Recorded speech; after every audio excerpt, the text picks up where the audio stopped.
अस्सलाम वालेकुम व्यूअर्स, मैं मुश्ताक करल और आज का हमारा जो टॉपिक है वो इंतहाई इंपॉर्टेंट और इंतहाई मुख्तसर भी है। बाज़ तलबात ने बात की है कि जो किसी मुल्क की खारजा पॉलिसी होती है उसको तश्कील देने वाले अनासर पर बात की जाए। तो इसमें सबसे पहले हमने देखना होगा कि किसी भी मुल्क की खारजा पॉलिसी होती क्या है। बैरूनी दुनिया से ताल्लुकात कायम करने के लिए जो भी मुल्क कोई अपनी पॉलिसी तश्कील देता है तो उसको हम लोग खारजा पॉलिसी कहते हैं। इसको तश्कील देने वाले जो बुनियादी अनासर हैं उनमें सबसे पहला नंबर है इंतज़ामी तकून की। इंतज़ामी तकून में सदर ममलिकत, वज़ीर आज़म और आर्मी चीफ आते हैं। ये खारजा पॉलिसी को तश्कील देने में सबसे ताकतवर जो अनसर है वो पहले नंबर पे ये है। दूसरे नंबर पे वज़ारत ख़ारजा, जिसमें वज़ीर ख़ारजा और बाकी वज़ारत ख़ारजा शामिल है। ये भी किसी मुल्क की खारजा पॉलिसी में अहम किरदार अदा करते हैं। तीसरे नंबर पर सबसे अहम जो अंसर है वो है किसी मुल्क की खुफिया एजेंसी। जिस तरह पाकिस्तान के अंदर ISI है, भारत के अंदर RA है। ये एजेंसियाँ हुकूमत वक्त को ये मालूमात देती रहती हैं कि कौन सा मुल्क उनका हामी है, कौन सा मुल्क उनके ख़िलाफ़ है। तो इनको सामने रख कर, इनकी आरा को सामने रख कर खारजा पॉलिसी तश्कील दी जाती है। चौथे नंबर पर सियासी ग्रुप्स होते हैं। इसमें सियासी प्रेशर ग्रुप भी कहा जाता है। ये ग्रुप्स हुकूमत वक्त में उनके इत्तेहादी भी हो सकते हैं या अपोजिशन भी हो सकती है।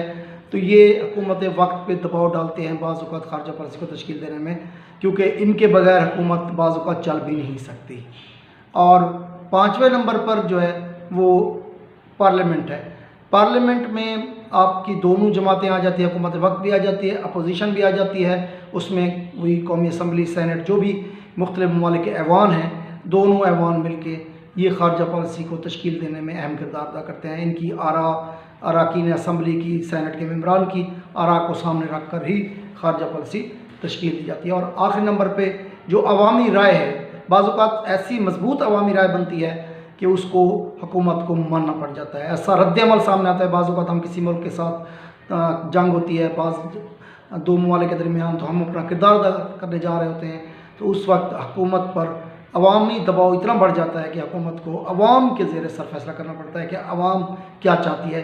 तो बाज़ औक़ात हमारी खारजा पॉलिसी में अवामी राय बहुत अहम किरदार अदा करती है। तो ये हमारी खारजा पॉलिसी के 6 बुनियादी अनासर हैं जो किसी मुल्क की खारजा पॉलिसी को तश्कील देने में अहम किरदार अदा करते हैं। बल्कि इस तरह कहा जाए कि खारजा पॉलिसी बनाते ही यही 6 अनासर हैं। दोबारा सुना, इंतज़ामी तकून, जिसमें सदर पाकिस्तान, वज़ीर आज़म और आर्मी चीफ, उसके बाद वज़ारत ख़ारजा, खुफिया एजेंसियाँ, सियासी प्रेशर ग्रुप, पार्लियामेंट और अवामी राय। उम्मीद है आपको ये वीडियो पसंद आएगी। मज़ीद अगर आप चाहते हैं कोई वीडियो तैयार की जाए तो ज़रूर अपनी आरा दीजिए और वीडियो को लाइक कीजिए, शेयर कीजिए, और अगर बेहतर लगे तो आप हमारे चैनल को सब्सक्राइब करें। अपने और दोस्तों का बहुत ख्याल रखें। अस्सलाम।